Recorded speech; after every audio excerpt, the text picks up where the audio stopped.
મનપામાં GH સોલંકીએ commissioner તરીકે charge સંભાળ્યો।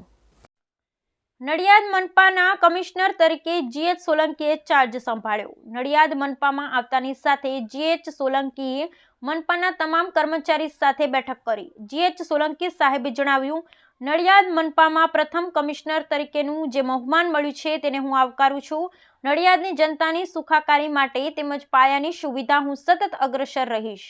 નડિયાદના લોકો મહત્તમ તમામ સેવા રાજ્ય સરકારની સીધી મળી રહે તે માટેનું આયોજન કરીશું। રોલિંગ જી સર, નડિયાદ મહાનગરપાલિકામાં આજે તમે ચાર્જ લીધો છે, શું કહેશો? નડિયાદના પ્રથમ મ્યુનિસિપલ કમિશનર થવાનું બહુમાન મળ્યું છે ત્યારે નડિયાદની જનતાની સુખાકારી એ અમારી સૌની પ્રાયોરિટી રહેશે।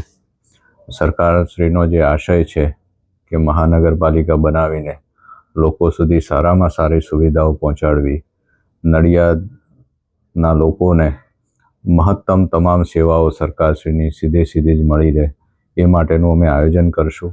જરૂરી ઇન્ફ્રાસ્ટ્રક્ચરનું આયોજન કરશું અને આગામી સમયમાં ઝડપથી નગરપાલિકામાંથી મહાનગરપાલિકાનું સેટઅપ ગોઠવાય એ માટેના અમારા પ્રયત્નો રહેશે।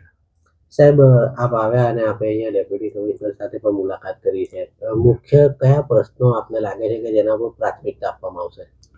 પ્રાથમિકતામાં એક તો આવતા ચોમાસાને ધ્યાનમાં રાખીને આયોજન કે જે પાણી ભરાવાની સમસ્યાઓ હોય, હાલ નગરપાલિકામાંથી મહાનગરપાલિકા સેટઅપ થયું ત્યારે જન્મ મરણના દાખલા, ટેક્સ વસૂલાત, એને જેટલી ઝડપથી અમે કરી શકીએ એટલી ઝડપથી એને પરિવર્તન કરી અમારી સિસ્ટમમાં લાવી અને લોકોને કોઈ પણ તકલીફ ન પડે એ પ્રકારનું આયોજન કરશું। સાહેબ, સામાન્ય રીતે કોઈ પણ નગરમાં સ્વચ્છતા અને રોડ રસ્તા ઉપર પ્રાથમિકતા આપવામાં આવે છે। સ્વચ્છતા તો આપણું પ્રધાનમંત્રી સાહેબનું પણ એક સ્વપ્ન છે અને રોડ રસ્તા પ્રાથમિક જરૂરિયાત, તો એ માટેનું કોઈ પ્લાનિંગ છે? હા, બિલકુલ। સ્વચ્છતા માટે તો અમે સતત ભાર આપશું।